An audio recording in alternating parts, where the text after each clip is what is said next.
नमः संस्कृताय। आप सभी को मेरा नमस्कार। आज हम अष्टमी कक्षा के पंचम पाठः उसका अध्ययन करेंगे। इस पाठ का नाम है कंटके नैव कंटकम। मध्य प्रदेश के डिंडोरी जिले में प्रधानों के बीच प्रचलित एक लोक कथा है। यह पंचतंत्र की शैली में रचित है। इस कथा में यह स्पष्ट किया गया है कि संकटों में चतुराई और प्रत्युत्पन्न मतीव से बाहर निकला जा सकता है। यानी यदि हम अपनी बुद्धि से चिंतन करते हैं, यदि कोई किसी समस्या में आ जाते हैं और अपनी जो उसी समय उत्पन्न होने वाली बुद्धि यानी उसी समय जो हमारे मस्तिष्क में कुछ ना कुछ ऐसे बचने की ऐसी युक्तियाँ आ सकती हैं जिससे हम बाहर आ सकते हैं, उसी के ऊपर ये कथा है और बहुत ही सुंदर कथा है और ज़्यादा रोचकपूर्ण भी है। देखिए, प्रथम पंक्ति है, आसीत कश्चित चंचलो नाम व्याधा। इसका तात्पर्य क्या है? आसित का मतलब था, कश्चित कोई, चंचलो चंचल, नाम है नाम का, व्याध है शिकारी। कोई एक चंचल नाम का एक शिकारी था। पक्षी मृगादि नाम, पक्षी मृगादि नाम यानी पशु पक्षियों को ग्रहणेन पकड़ने से स वह स्वयं अपनी जीविका को निर्वाहयति समय चलाता था, यानी उसका निर्वाह करता था, अपनी जीविका का निर्वाह करता था, अर्थात पशु पक्षियों को पकड़ता था और इससे ही अपने उस रोजगार से ही वह अपना निर्वाह करता था। एकदा एक बार सह वने जलम, वह वन में जालम जाल को विस्तीर्य फैलाकर गृहम घर आगतवान आ गया। एक बार वह जाल फैला करके घर आ गया, वहाँ पे जंगल में जाल को फैलाया और वापस घर आ गया। विस्तीर्य का मतलब होता है फैला करके। अन्यस्मिन दिने, दूसरे दिन यानी अगले दिन, दिवसे दिन में, प्रातः काले सुबह के समय, यदा जब चंचला चंचल वनम वन में गतवान गया, जब अगले दिन प्रातःकाल सुबह होने के समय जब चंचल वन में गया, तदा तब सह उसने दृष्टवान देखा, उसने क्या देखा, यत कि तेन उसके द्वारा विस्तारित जाले फैलाए गए जाल में दुर्भाग्यात दुर्भाग्य से एक व्याघ्र बाघ बंधा हुआ आसीत था। यानी दुर्भाग्यवश क्या हुआ कि उस फैलाए हुए जाल में कोई अन्य पशु पक्षी फंसने के बजाय एक शेर उसमें जा फंसा। उसके पश्चात सो अचिंतयत, मिनट,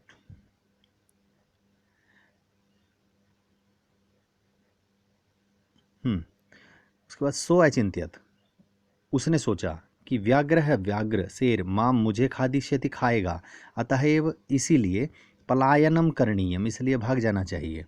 उसने ये सोचा कि ये उसने जब शेर को जाल के अंदर बंद पाया तो उसने ये सोचा कि शेर मुझे खा जाएगा, इसलिए यहाँ से भागना ही उचित होगा। व्याघ्र है, व्याघ्र नैवेद्यत, निवेदित करता है, निवेदन करता है। व्याघ्र ने उसने क्या किया, शेर ने क्या किया, निवेदन किया, भो मानव, अरे ओ मानव, कल्याणम भवतु ते, तुम्हारा कल्याण हो। उसने कहा तुम्हारा कल्याण हो, तुम्हारा भला हो।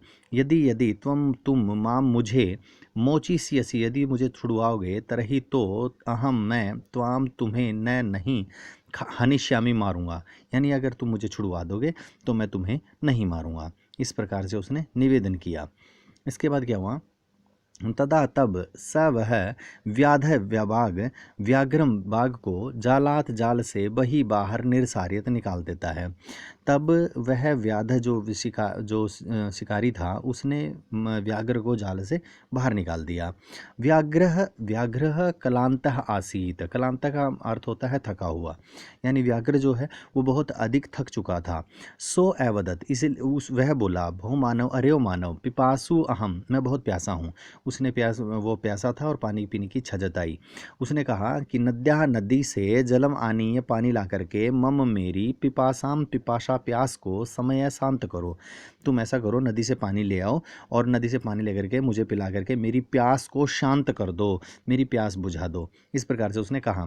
तब उसने व्याघ्र जलम, जल को पीतवा पी करके पुनः दोबारा से, यानी वो पानी ले आया और व्याघ्र जो था, जो शेर था, वह उसने पानी पी करके दोबारा वो क्या बोला, देखिए आएगा आगे, व्याधम अवदत। अब शिकारी को फिर बोला, वो कहता है, क्षमा बताओ, हाँ जी, तो वह पानी पी करके व्याधम अवतत, वह व्याध को बोला, क्या बोला कि समया में पिपासा, मेरी जो प्यास है वो शांत हो गई है। सांप्रतम अब बुभुक्षितो अस्मि, मैं अब भूखा हूँ। अब उसने कहा कि अब मैं भूखा हूँ, मेरी प्यास शांत हो गई है, अब मुझे खाने को चाहिए। उसने कहा कि इदानीम, अब, इदानीम का मतलब होता है अब, अहम मैं, त्वाम तुम्हें खादिष्यामि, खाऊंगा।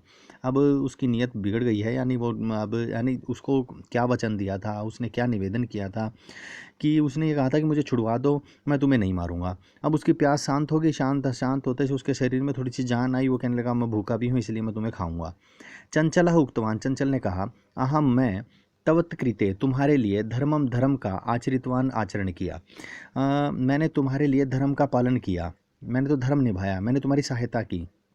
तव्या, तुमने मिथ्या, झूठ, भणितम बोला, तुमने मुझे झूठ बोला, लेकिन तुमने मुझे झूठ बोला कि तुम माम, मुझे खादी, तुम खाने की इच्छा करते हो, यानी तुमने मुझे झूठ बोला, और अब तुम मुझे खाने की भी इच्छा करते हो, यानी मैंने तुम्हारी प्राण बचाई, मैंने तुम्हारी जान बचाई, और तुम मुझे ही खाने की चेष्टा कर रहे हो अब। तो इसके पश्चात क्या हुआ, इसके बाद है व्याघ्र वदत, बाघ बोला, अरे मूर्ख, अरे ओ मूर्ख, क्षुधार्ताय, यानी भूख के लिए, किमपि, कुछ भी, अकार्यम, यानी कार्यम होता है करने योग्य, अकार्यम होता है न करने योग्य, न भवती, नहीं होता है, यानी भूख के सामने है ना तो कुछ भी सही और गलत कुछ नहीं देखा जाता है। तो सर्व, सभी कुछ, स्वार्थम, स्वार्थे समीहते, मतलब उसमें समाया हुआ है, यानी सब कुछ स्वार्थ में ही समाया हुआ है, यानी स्वार्थ है तो मतलब हर चीज़, कोई भी कार्य होता है तो स्वार्थवश ही होता है, बिना स्वार्थ के कोई कुछ नहीं होता है यहाँ पे। तो फिर चंचल ने कहा कि नदी जलम अपृछत, कि नदी जलम को पूछो, कि नदी जलम अवदत, नदी जल ने कहा, चंचल ने नदी जल को पूछा, चंचल था जो, उसने नदी जल को पूछा, तो नदी जल ने कहा, नदी जल ने क्या कहा उसको, नदी जल ने उसको कहा कि एवं एवं भवती, इसी प्रकार होता है, यानी उसने उसको बोल दिया कि जब चंचल ने नदी जल से पूछा कि देखिए मैंने तो इसके साथ धर्म का आचरण किया, परंतु यह मेरे साथ अधर्म निभा रहा है, और ये कह रहा है कि सब कुछ स्वार्थ में ही समाया हुआ है। तो इस प्रकार से उसने कहा कि एवं एवं भवती, नदी ने भी उसका समर्थन कर दिया कि हाँ ऐसा ही होता है, सब कुछ स्वार्थवश ही चला हुआ है। उसने कहा कि जनाह, लोग मई, मुझ में स्नानम, स्नान कुर्वंती, करते हैं, लोग मुझ में स्नान करते हैं, वस्त्राणी, कपड़ों को, प्रक्षालयंती, धोते हैं, मेरे अंदर ही वस्त्रों को धोते हैं, तथा च, और ऊपर से मलमूत्रादिकम, जो मल है, मूत्र आदि है, यानी शौच आदि जो भी हैं, शौच आदि वगैरह सब कुछ विसर्जित करके, यानी उसमें फैला करके निवर्तनते, निकल जाते हैं। तो वस्तुतः, वास्तव में, स्वर्व, सब कुछ, स्वार्थम समीहते, यानी सब कुछ वास्तव में यही है कि सब कुछ स्वार्थ में ही समाया हुआ है, लोग अपने स्वार्थवश मुझे गंदा करके चले जाते हैं, उनको मेरी क्या पड़ी है, सिर्फ अपना अपना ही देखना है सभी को। तो इसीलिए उसने कहा कि हाँ ऐसा ही है कि सब कुछ स्वार्थ में, वो स्वार्थ के अंदर ही समाया हुआ है, स्वार्थ को, सब कुछ स्वार्थवश ही चलता है। इसके बाद है चंचल ने वृक्ष के उपगम्य पास जाकर, इसके बाद बताओ, हाँ, इसके बाद चंचल वृक्ष के उपगम्य पास जाकर के अपरिचित पूछता है। अब वो वृक्ष के पास जाकर के पूछा, उसने जाकर के वृक्ष को बोला कि वृक्ष कहता है, वृक्ष अवदत, वृक्ष बोला, मानवा, मानव, अस्माकम, हमारी, छायाम, छाया में, विरमंती, विश्राम करते हैं, या उसने, वृक्ष ने कहा कि जो मानव हैं वे हमारी छाया में विश्राम करते हैं, अस्माकम फलानी खादंती, और हमारे ही फल खाते हैं, पुनः च, और ऊपर से क्या करते हैं, कुठारी, कुल्हाड़ी से, प्रहृत्य, प्रहार करके, असंभ्यम, हमें, सर्वदा, हमेशा, कष्टम ददती, कष्ट ही देते हैं। वो लोग क्या करते हैं, हमेशा हमारी छाया में निवास करते हैं, छाया लेते हैं, हमारे से फल लेते हैं, फिर भी ऊपर से वो हमारे को कुठारी, यानी कुल्हाड़ियों से हमारे ऊपर प्रहार करते हैं, हमें काटते हैं और हमें हमेशा कष्ट देते हैं। यत्र कुत्रापि, और यहाँ कहीं, छेदनम कुर्वन्ति, यहाँ कहीं छेद कर जाते हैं, काट देते हैं हमें, यानी चोट पहुँचाते हैं। सर्व स्वार्थम समीहते, यानी उसने भी यही बात बोल दी कि सर्व स्वार्थम एवं समीहते, तो उसने भी उसका समर्थन कर दिया कि सब कुछ स्वार्थ में ही बसा हुआ है। इसके पश्चात समीप में, पास में, एका लोमसिका, एक लोमड़ी, बद्री गुल्मा नाम, बद्री गुल्म होती बेर की जो झाड़ियाँ होती हैं, आपने देखी होंगी, एक तो बेर का पेड़ होता है बड़ा, और एक छोटे बेर की जो गोल बेर होते हैं जो लाल रंग के हो जाते हैं, उससे पूर्व वो पीले रंग के होते हैं, उससे पूर्व वो हरे रंग के होते हैं। तो जो पीले रंग के होते हैं वो खट्टे होते हैं थोड़े से, और जब वो लाल हो जाते हैं तो थोड़ा सा मीठापन पकड़ लेते हैं। तो झाड़ियाँ होती थी, पूर्व प्राचीन काल में झाड़ियाँ बहुत अधिक होती थी, लोग उन्हीं को काट करके पशुओं को भी खिलाते थे। तो झाड़ियाँ होती थी, और उस झाड़ी के पीछे पृष्ठे पीछे नीलिना लीन होकर के एताम इन सब वार्ता को श्रृणोती समय सुन रही थी। तो पास में ही एक लोमड़ी थी, वो बद्रीगुल्मा नाम, यानी उस झाड़ियों की बेरी वाली जो बेर की झाड़ी थी उसके पीछे ही लीन होकर के बड़ी ध्यान से इन सब बातों को सुन रही थी। सा उसने सहसा अचानक चंचलम उपसृत्य, चंचल के पास जाकर कथयति कहती है, वो अचानक उसके पास पहुंची, सहसा ही मतलब जल्दी ही, अचानक चंचल के पास जाकर के कथयति कहती है, का वार्ता, क्या बात हुई। तो माम अपि विज्ञापय, माम मुझे अपि भी विज्ञापय बताओ, यानी मुझे भी बताओ कि क्या बात हो गई है। तो सह वह अवदत बोला, अब चंचल बोला, अहह मातृश्वसः, अरे ओ मौसी। मातृश्वसा का मतलब होता है मौसी, ठीक है। मातृ का मतलब होता है माँ, और स्वसा का मतलब होता है बहन। स्वश्री शब्द है, आपने भी किया भी होगा स्वश्री शब्द, तो उसमें किया भी है आपने। तो इसके पास है अवसर पर तुम, यानी सही अवसर पर तुम समागतवती, तुम आई हो, तुम सही अवसर पर तुम आई हो, बड़े अच्छे सही समय पर आई हो। और मया मेरे द्वारा अस्य इस व्याघ्र से, व्याघ्र के प्राण रक्षित किए गए हैं, यानी मैंने तो इस व्याघ्र के प्राण बचाए हैं। परंतु ऐसा यह मामेव मुझे ही खादी तुम खाने की इच्छा करता है, परंतु यह मुझे ही खाने की इच्छा कर रहा है। तदनंतरम इसके बाद सह वह लोमशिकायै, लोमड़ी को, यानी जब न्यायवेद्य तो कहीं पे निवेदन करने की बात आ जाती है तो उसमें चतुर्थी विभक्ति आती है, तो इसीलिए लोमशिकायै आया है यहाँ पे। तो यहाँ पे बताया है कि लोमशिका को निखिलाम पूरी कथा को निवेदित करता है। उसके बाद पूरी कथा लोमड़ी को सुना दी चंचल ने, कि किस प्रकार से कैसे कैसे क्या क्या हुआ, तो मैं इसका किस प्रकार से शिकार हो गया, वो सारी बातें उसको बताता है। इसके बाद लोमड़ी चंचल को अकथयत बोली, वो लोमड़ी जो है चंचल को कहती है, क्या कहती है, बाढ़म का मतलब होता है अच्छा, थोड़ा सा मतलब इस प्रकार की प्रतिक्रियात्मक, जैसे किसी को प्रतिक्रिया देते हैं। कई बार क्या होता है, जब कोई ऐसी घटना हो जाती है, जब हम किसी को बताते हैं अरे यार ऐसा हो गया, तो करते हैं ओह अच्छा, तो इस प्रकार का अच्छा। तो कई अच्छे के कई प्रकार होते हैं, जिस प्रकार से तो कहते हैं अच्छा है, एक कहते हैं अच्छा ऐसा है, और फिर कई बार कहते हैं अच्छा ऐसा हो गया। तो कई बार आश्चर्यजनित होता है, कई बार प्रश्नवाचक होता है, कई बार हम सहमति बोधक होता है। तो इस प्रकार से बाढ़म जो है वहाँ पे बताया अच्छा, तो तुम जाल को प्रसार्य पर फैलाओ। अच्छा तो तुम ऐसा करो, उसने ये बताया लोमड़ी ने कि अच्छा तो तुम ऐसा करो कि इस जाल को फैला लो। तो पुनः दोबारा से उसने बाघ को, अब उसने दोबारा से बाघ को क्या कहा, उसने बाघ को कहा, उसने बाघ को दोबारा से निर्देश दिया।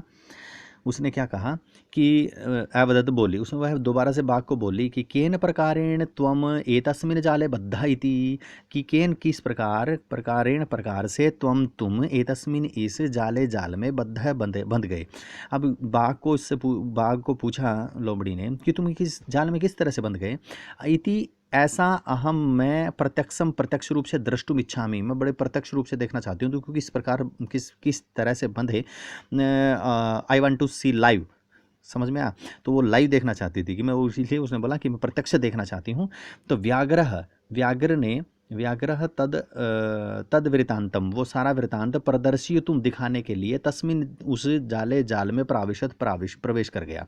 जो शेर था वह उस वृतांत को, यानी मैं किस तरह से फंसा, उस वृतांत को प्रदर्शित तुम दिखाने के लिए तस्मिन जाले प्राविशत, उस जाल में दोबारा से प्रवेश कर गया भाई।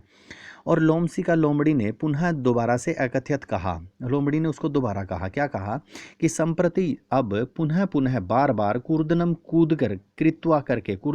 कृत्वा, यानी कूद करके दर्शय दिखाओ, अब मुझे इसमें बार कूद कर दिखाओ। जाल के अंदर क्या होता है, यदि कोई जाल में फंस जाता है, चाहे वो कोई इंसान है चाहे कोई पशु है, तो देखिए पशु को तो कोई पता नहीं है, ऐसा सुना है कि यदि जाल में हम जितनी भी हलचल करते हैं, जाल उतना ही कसता चला जाता है, इंसान को और पशु को जकड़ता हुआ चला जाता है। यदि किसी को अपनी मति से, अपनी बुद्धि से प्रयोग करके यदि जाल जाल के अंदर से निकलने का रास्ता आसानी से कोई आराम से ढूंढ लेता है तो मिल सकता है। यदि हम उत्तेजना पूर्वक उसके अंदर जाल के अंदर कोई प्रतिक्रिया करते हैं, यदि उसके अंदर बार बार इधर उधर से हिलने की कोशिश करते हैं, उसको तोड़ने की कोशिश करते हैं, तो यह इसका प्रभाव उल्टा पड़ता है। आप निकलने के बजाय उसके अंदर और ज़्यादा फंसते ही चले जाएंगे। तो इस प्रकार से मैंने सुना है। तो ऐसा ही उसने आदेश दिया कि भैया आप उस जाल के अंदर बार बार कूद कर दिखाओ। और सह उसने तथाई उसी प्रकार से आचरण किया, यानी उसने बार बार उसके अंदर जाल के अंदर कूदना भी शुरू कर दिया। देखिए कितनी मूर्खतावश वह बाहर निकल गया था, और अपनी मूर्खतावश मतलब किस प्रकार से उसके अंदर दोबारा से फंसेगा अब देखिएगा आप। अनार्थम अनार्थम यानी लगातार निरंतर, यानी अनार्थम का मतलब होता है निरंतर, कंटिन्यू। कूदने से स वह श्रांतः थकान अभवत। देखिए यहाँ पे फिर एक श्रांत शब्द आया है, और श्रांत से पहले एक शब्द आया था इसी पाठ के अंदर, वहीं पे वहाँ पर था कलांतः। श्रांतः और कलांतः इन दोनों का मतलब थकान, थका हुआ होता है, इसका मतलब ये होता है। तो लगातार कूदने से वह दोबारा से फिर थक गया, और जाल में एक मिनट,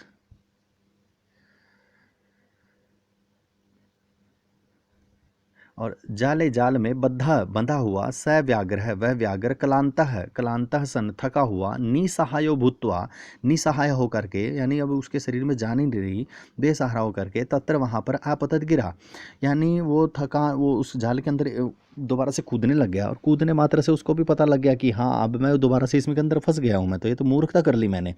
तो वो उसने और छटपटाहट शुरू कर दी, और जैसे जैसे उसने और छटपटाहट शुरू की तो वो उस जाल में अच्छी तरह से बंध गया।